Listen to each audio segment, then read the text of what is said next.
This stuff is hard as hell sometimes. I'm Dom Jackson, David A. Media, and this is the 7-Day Scoop Show, a weekly show where I document my career and decisions that I'm making, your adventure trying to pursue.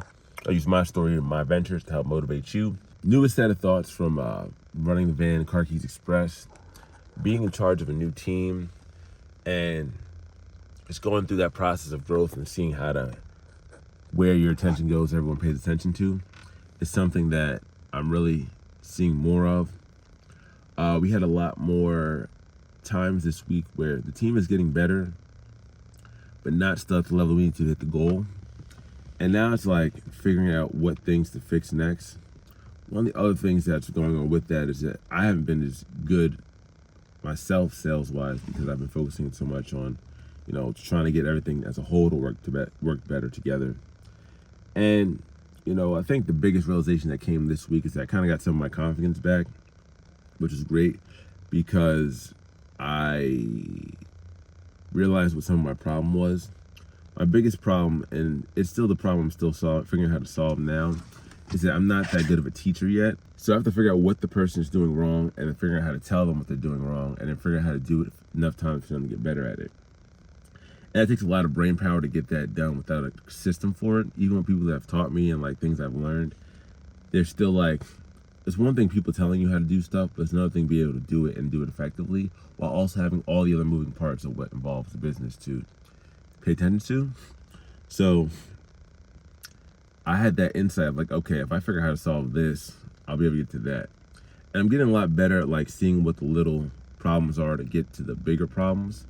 So like, let's say it's A, B, C, and then problem 1 is solved, and then it's, A, B, C, D, E, problem 2 is solved. So now I'm starting to like figure out how to put those things together to create that list, to create my like checklist of things to solve, which is really good. Another big insight that really came this week is that obviously where attention goes, like your energy flows, is the most important thing for knowing what to do next. But even like in the field, because I understand the idea of like time blocking when you're actually doing something outside of work, time for the video, time to learn, time to do this, blah, blah, blah. But now when I'm actually at work, because there's so many things I can be doing, now I'm figuring out how to time block like, hey, for these next 2 hours, next 3 hours, I'm going to work with this person on this skill. You know what I'm saying? And that's like a very distinct, set, intentional time period, which is something that I haven't had a chance I didn't like formulate in my head because I was always trying to do everything.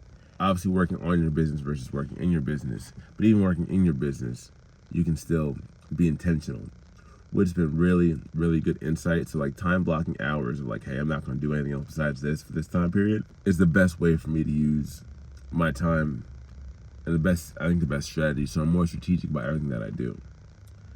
Now, it's definitely been some hits to my ego of like, yo, I'm not as good as I used to be, or like what's happening to me. And that learning process of kind of going down and coming back up. Like I've been through that so many times through this that like now I know the feeling. And just when I'm in it, I forget that like, oh, I just suck. But it's like, no, like you're evolving. You gotta be out of your normal set of things you know how to do to get to that next stage. So like I understand that principle now, and I'm like, let it go for it. It definitely still feels like work to really get to that next level and like figure out what to do next. I think that all the best things take time, and that's of course what everyone says. So a couple months ago, actually like a year ago almost around this time, I was learning how to swim. And, I taught myself more or less, had a couple of lessons here or there between a couple people. Most of the time it was just me doing reps and reps and reps and reps in the pool. And now I've been writing with my left hand, so I can show you guys a little bit of that.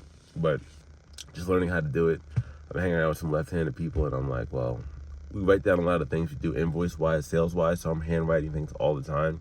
So now I'm working on my left hand handwriting. And whether writing with right hand or left hand, it's not like the hand thing is not important, but what I do like to see is that when I start doing something new that like I don't know how to do, I do something new that like is a little easier. And writing with your opposite hand is not like the hardest thing. It's challenging, but it's not the hardest thing. So I get to like watch my progress with writing with this hand as my metaphor or like self-reminder for how I'm going through the process of everything else. So it's like a constant reminder of like, hey, you've been writing with your hand every day for this long, doing this many things, but it only looks this good because it's going to take time for you to figure out what to do to make it better. And that's that same thing again with this whole leadership ownership process. So I'm real happy. I think it's a great way to be. I think it's a great opportunity. Anybody going through the process watching this, keep at it. As always, take it one step at a time and get there day by day.